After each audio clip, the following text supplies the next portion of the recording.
providing a dedicated and reliable service aimed at keeping you informed and up to date. This is Pilipinas Prime.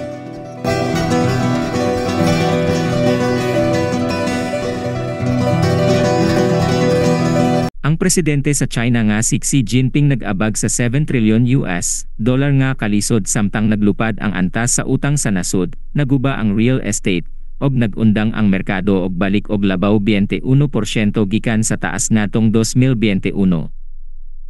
Sa dihang ang China nag-atubang sa mga konsekwensya gikan sa 7 trilyon US dollar nga pag-ubo sa stock, nag-andam na ang mga opisyal sa pagpahibalo kang presidente Xi Jinping sa mga lakang aron maestabilisar ang merkado. Kining buhat nagpahisgot sa kahinanglanon sa Beijing nga ibalik ang kumpiyansa sa mamumuhunan og pugngan ang paglubong sa merkado, nga nagpunit og dako nga kantidad gikan sa mga equities sa Hong Kong ug China sukad sa ilang taas sa 2021. Ang Shanghai Composite Index, halimbawa, nagtunhay og kapin sa 20% gikan sa taas niinyatong Disyembre 2021. Gihimong hinungdan sa pag-urong ang pipila ka mga faktor, lakip na ang mga pagpahigpit sa regulasyon, geopolitikong kagubot, pagbangkarot sa real estate, og internal nga mga pressure sa ekonomiya nga nagsugod og hangyo alang sa malantaw nga aksyon aron pugnan ang dugang kadaot sa kumpiyansa sa consumer, ilabi na nga molapit na ang pista sa Lunar New Year.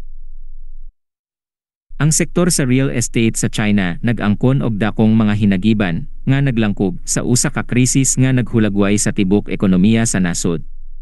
Ang krisis gipahisgot pinaagi sa pag-ubos sa China Evergrande Group, usa sa mga pinakadako nga developer sa property sa China, nga miresulta sa mas malalim nga mga suliran nga nanggukot sa sektor.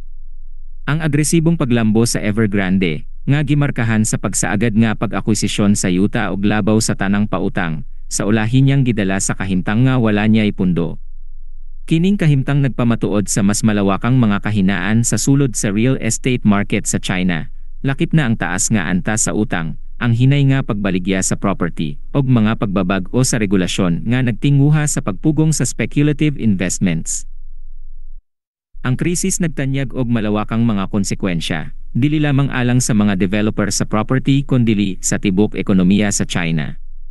Ang sektor sa real estate, usa ka critical nga engine sa paglago sa ekonomiya sa China, nag-atubang og 125 bilyon nga mga default sa bond gikan tud 2020 hangtod 2023. Kining pag-urong nagdugang sa mga pagpatay sa trabaho, kawalan sa financial stability, og nagdala og kahumot sa epekto sa post-pandemikong pag-angat sa ekonomiya sa China. Ang mga hagit ekonomiko sa China daghan og bahin, og nagtikagubang kinigikan sa pagsulbad sa problema human sa COVID nga wala motuman sa gipanahimtan. Bisan pa sa paglaom nga ang pagtapos sa mga kalisod nga gihatag sa COVID negatibo labinsyam makapabuhing balik sa gastusin sa mamumuhunan, dayuhang investment, og manufacturing, ang tinuod mas klaro kaayo. Ang mga mamumuhunan nagtipid kaysa naggasta, ang dayuhang kumpanya nagsiawhag sa ilang mga investment, og ang sektor sa property, kauban ang kagamhanang lokal, grabehang apektado.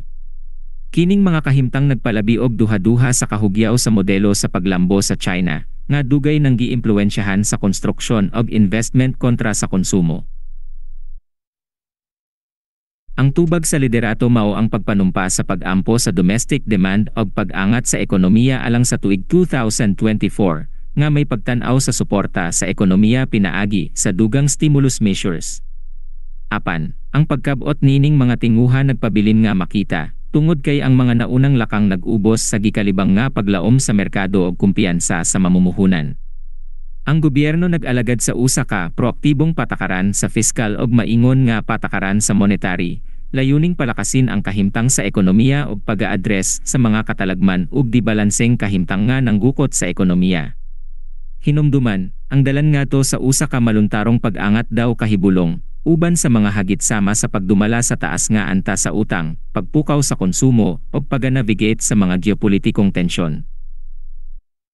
Sa atubangan sa mga kalisod, ang mga pagsulundon sa China aron ipahayag ang ilang estratehiya ug mapatino ang tanto sa nasud ug internasyonal nga komunidad nakatunghay sa pagduda. Gipadayag sa mga analista ang padayong kalayo tali sa opisyal nga optimism ug ang kinatibuk ang kinabuhi sa mga negosyo ug mamumuhunan. Kining agwat nagpakita sa panginahanglan sa mas klaro ug epektibong pagsulundon sa patakaran aron ibalik ang kumpiyansa sa ekonomikong direksyon ug kahimtang sa China. Ang kumpiyansa sa mamumuhunan naglangkuban sa paglaom samtang anaa sa kahulugan, gidugang pa sa sentralisadong kagamhanan ni Xi sa ekonomikong patakaran nga nagpasiga og kahinumdom sa paghimo og desisyon og pagsulundon sa patakaran. Ang stock market nakaantu sa epekto, diin daghang kantidad ang nawala sukad sa 2021. Bisan pa sa mga paningkamot sa sentral nga bangko nga magbahin og liquidity, ang mga laktod nini wala pa gihapon nakap-convince sa merkado nga adunay positive nga pagbag-o gipang-uyon ang tubag sa patakaran sa pagsukad nga hilabihan kini kahuli o kulang sa kusog aron makabag-o sa negatibong direksyon sa ekonomiya. Ang pampulitikang kahimtang ubos sa liderato ni Xi misibya ngadto sa mas sentralisadong paghimo og desisyon nga gipaabtik sa katawhayan og kakat-onan sa tanan. Apan, kining paagi nagdulot og mga hagit sa pag-address sa mga kompleksidad sa ekonomiya sa China. Lakip na ang sobra nga kautang sa sektor sa property ug ang malabo nga sistema sa pinansyal. Labaw pa niini, ang mga pamaagi sa pag-regulate ni Xi sa lain-laing industriya nag-antos sa kahadlok sa mga mamumuhunan ug nagpaambit og mga alalahanin mahitungod sa legal nga palibot alang sa dayuhang negosyo. Bisan pa sa pagtatag sa National Financial Regulatory Administration nga naglakip sa tinguha sa pagsulbad sa mga kakulangan sa regulasyon, padayon ang kahadlok sa mga mamumuhunan.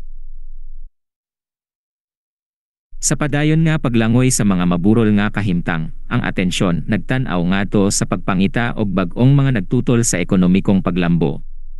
Samtang ang sektor sa electric vehicle o green energy nagpakita og pagsalig, ang industriya sa semiconductor og uban pang high-tech nga mga bahin nag-atubang og mga palalang, lakip na ang mga pagsaksi sa Estados Unidos og mga internal nga kakulangan. Ang industrial policy sa Beijing nga naglakip sa tinguha sa paglakip gikan sa tradisyonal nga mga engine sa paglago sama sa property ug export, nagpahayag sa usa ka estratehikong pivot ngadto sa innovation-driven nga pag-unlad. Apan, ang kahimtang sa pagtagumpay niining mga lakang sa pagpabuhing balik sa ekonomiya ug pag-ubos sa kumpiyansa sa mamumuhunan nagpabilin nga makita. Ang kahimtang nagpamatuod sa usa ka kritikal nga punto alang sa ekonomiya sa China, nga adunay mga implikasyon alang sa pandaigdigang merkado ug industriya nga nagasalig sa paglambo sa China. Sa dihang ang Beijing nagtan-aw sa ilang sunod nga mga lakang, ang tibuok kalibutan nagabantay sa malapit nga makita kung unsaon sa usa ka pinakadako nga ekonomiya ang pagnaglayo-layo niining maburol nga panahon nga nagtinguha sa pagbalanse sa paglago, katawhayan ug reforma sa usa ka mas lig-on nga mibarug nga kalibutanhong palibot nga dili sayon usbon.